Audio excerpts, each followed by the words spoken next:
함께하는 하나님의 말씀은 사도행전 22장 1절부터 11절까지의 말씀입니다. 사도행전 22장 1절부터 11절까지의 말씀입니다.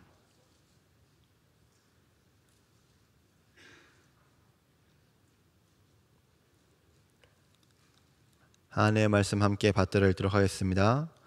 부형들아, 내가 지금 여러분 앞에서 변명하는 말을 들으라. 그들이 그가 히브리 말로 말한 듣고 더욱 조용한지라.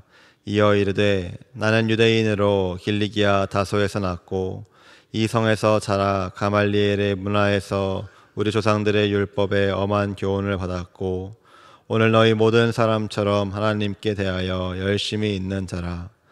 내가 이 돌을 박해하여 사람을 죽이기까지 하고 남녀를 결박하여 옥에 넘겼노니 이에 대제사장과 모든 장로들이 내 증인이라.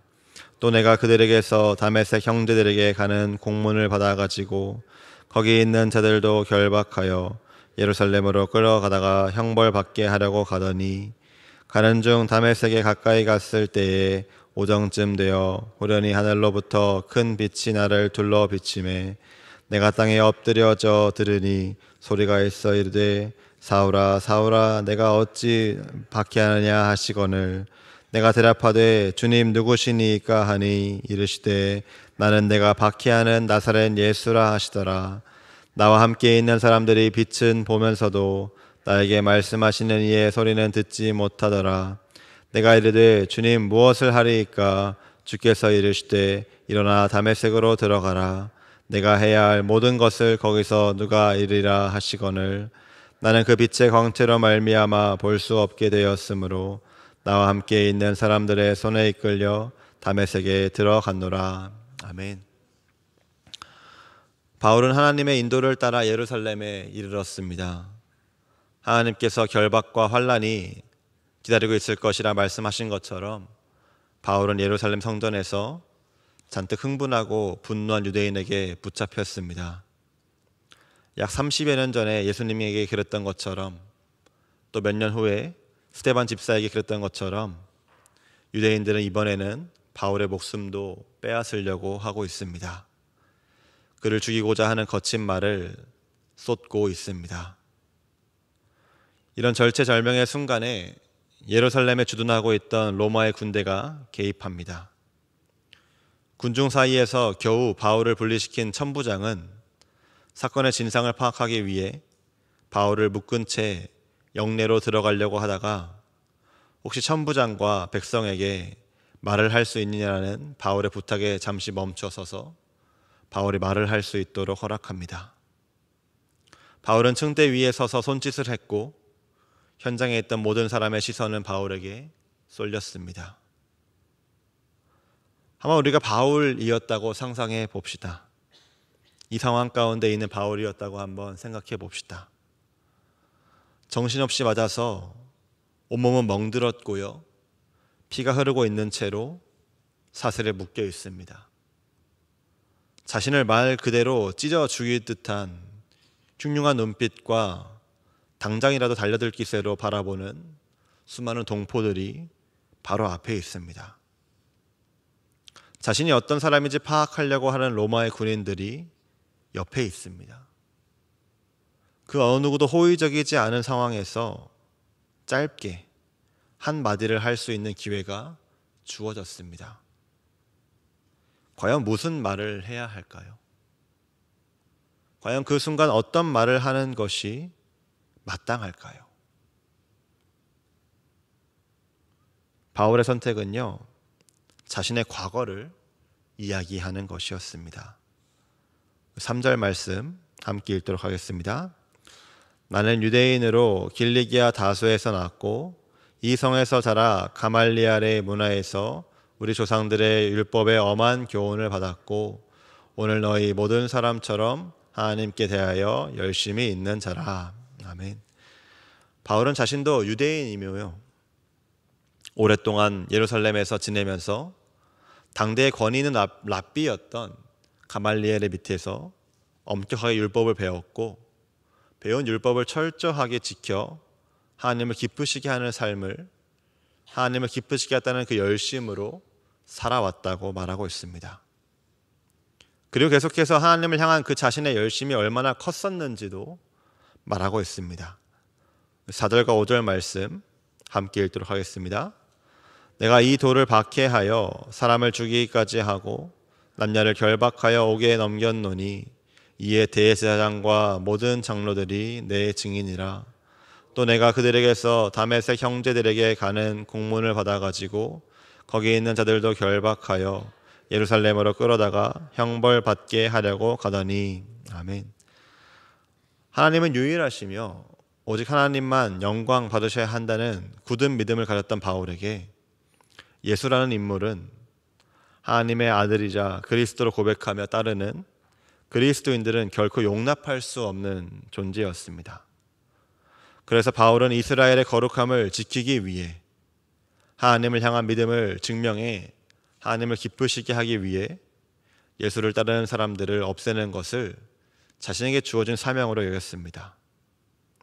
예루살렘에 있는 예수를 따르는 사람들을 옥에 가두었고요, 목숨을 빼앗았고요, 대제사장에게 고난을 받아 다메섹에 모여 있다는 그리스도인들도 모조리 잡아 없애기 위한 길을 떠났습니다. 그런데 이런 바울의 삶을 뒤흔드는 사건이 일어납니다. 바로 하나님을 만난 것이죠. 더 정확히 말한다면 하나님께서 바울을 만나 주신 것입니다. 바울이 다메섹에 가까이 갔을 때 하늘로부터 큰 빛이 바울을 둘릅니다. 하나님의 영광 앞에, 하나님의 임재 앞에 경외하는 마음으로 바짝 엎드린 바울의 귀에 왜 나를 박해하느냐는 음성이 들려옵니다. 하나님을 향한 열심으로 시작한 일이 어떻게 하나님 박해하는 것이 될 수 있는지 혼란스러워하며 바울은 주님 누구십니까? 라고 묻습니다. 그럼 바울에게 나는 내가 박해하는 나사렛 예수라는 대답이 들려오죠.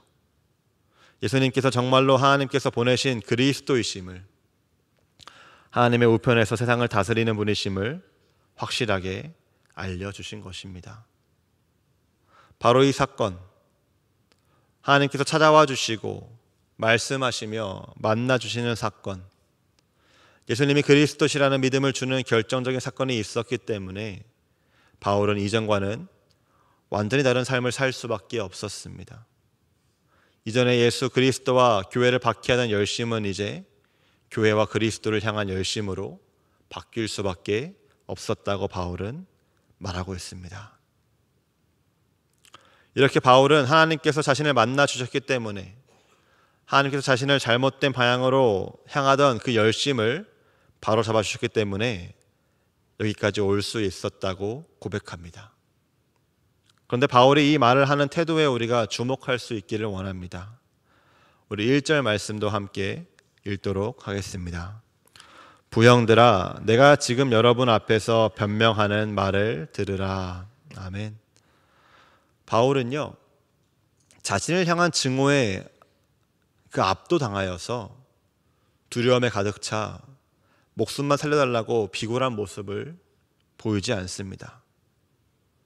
동시에 나는 아직 진리를 발견하지 못한 어리석은 너희들과는 격이 다른 사람이라면서 이런 대접받을 만한 사람이 아니라고 교만한 모습 보이지도 않습니다. 대신 바울은요, 그 자리에 모인 사람들을 부형이라고 표현합니다. 아버지와 형제들이라고 따뜻하게 표현합니다. 그리고 자신이 하는 말을 변명이라고 표현하면서 그들이 자신의 말에 한번 귀 기울여 주기를, 자신에게 일어난 일을 한번 숙고해 주기를 부탁합니다. 따뜻하지만 당당하게, 겸손하지만 담대하게 말을 이어나갑니다. 여기에는 바울의 믿음의 고백과 바람이 가득 담겨 있습니다. 무엇보다 바울에게는요, 예수는 그리스도라는 진리가 뿌리 깊이 박혀 있었습니다. 유대인들은 바울이 율법을 비방하고 성전을 더럽히는 자라고 고발하였습니다.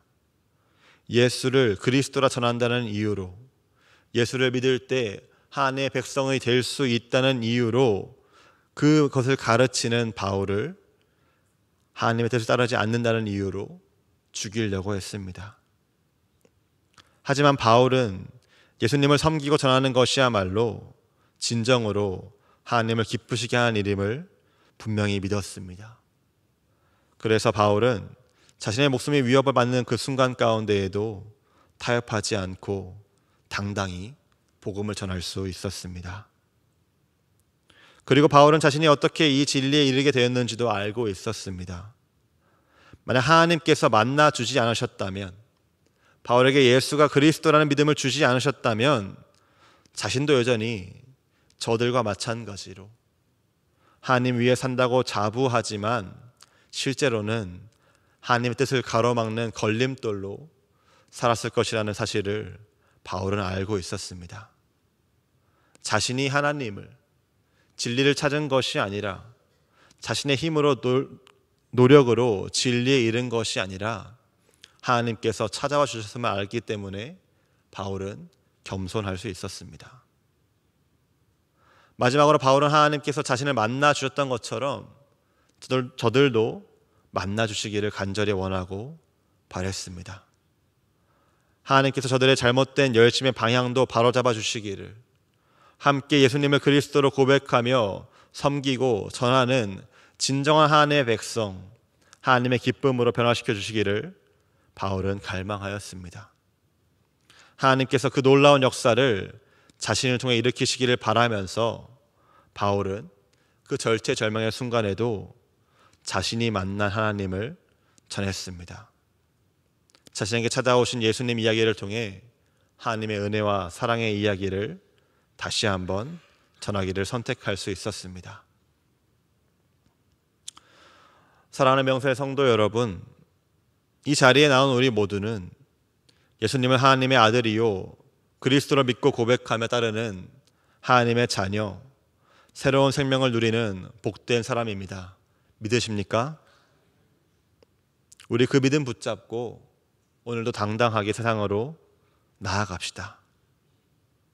우리를 이해하지 못하고 조롱하는 세상으로, 우리의 믿음을 흔들고 넘어뜨리려 하는 세상으로 말입니다.